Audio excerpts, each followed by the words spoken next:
let's say unajisikia vibaya, kuumwa si kuumwa, kuchoka si kuchoka, yani hujielewi, mwili wako huelewi, unajisikia vibaya labda, lakini hiyo hali yenyewe huielewi, yani hujui chochote. Umenielewa?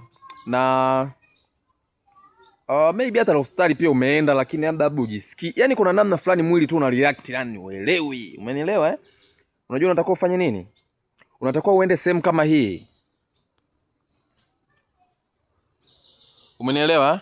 Nenda sehemu kwenye kapoli, kwenye miti mingi, majani, yani kwenye nature. Umenielewa? Kwenye asili kama miti, majani, miti nini, kila kitu.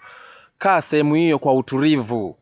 Umenielewa? Tafuta utulivu, kaa tulia, anza kuangalia. Ruhusu akili yako iwe nyepesi. Mawazo ya flow, usinganganie kitu kichwani. Kuwa mwepesi, kaa hapo kwa utulivu. Kuwa unaangalia majani, angalia chini, angalia huku na kule, angalia huku na kule. Dawa ya kukuponesha utaipata hapo. Umenielewa ndugu yangu?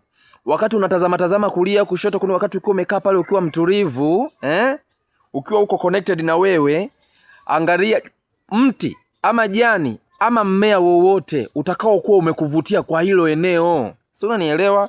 Yaani umeangalia huku, umekaa kama lisali moja hapo. Labda kuna jani fulani ndio umejikuta ukiliangalia unapendezwa nalo. Umenielewa? Yaani labda linakuvutia jinsi lilivyo na whatever, yaani kama ni mti, umeona, yaani unajikuta labda umeupenda tu mti katika miti unayoiona hapo hilo eneo, au majani yaliyopo hapo, kuna jani fulani umelipenda tu, hata ulijui labda hujako, lakini umelipenda tu. Umenielewa eh?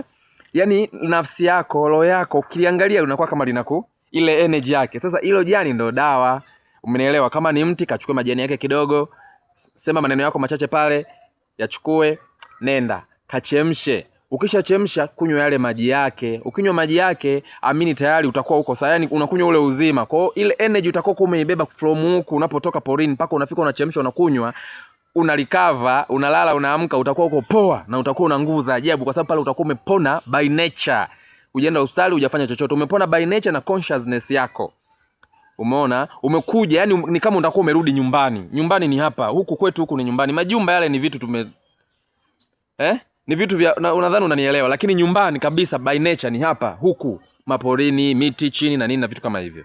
Unaona? So unapokuwa umeenda, unakuwa kwanza umeenda umeconnect, na wakati umekaa kwenye hilo eneo unakuwa umekanyaga chini, unavua viatu, unakanyaga chini. Understand? Then utapata dawa yako hapo. Jani litakalo kuvutia utachuma kidogo, utaenda utalichemsha, utakunywa, then utakuwa recover ama kupona. Naongelea mtu ambaye hajisikii vizuri na nini, kama nilivyoanza. Thank you so much. Naitwa Big Joe, Joseph Marago, Big Bright Worldwide.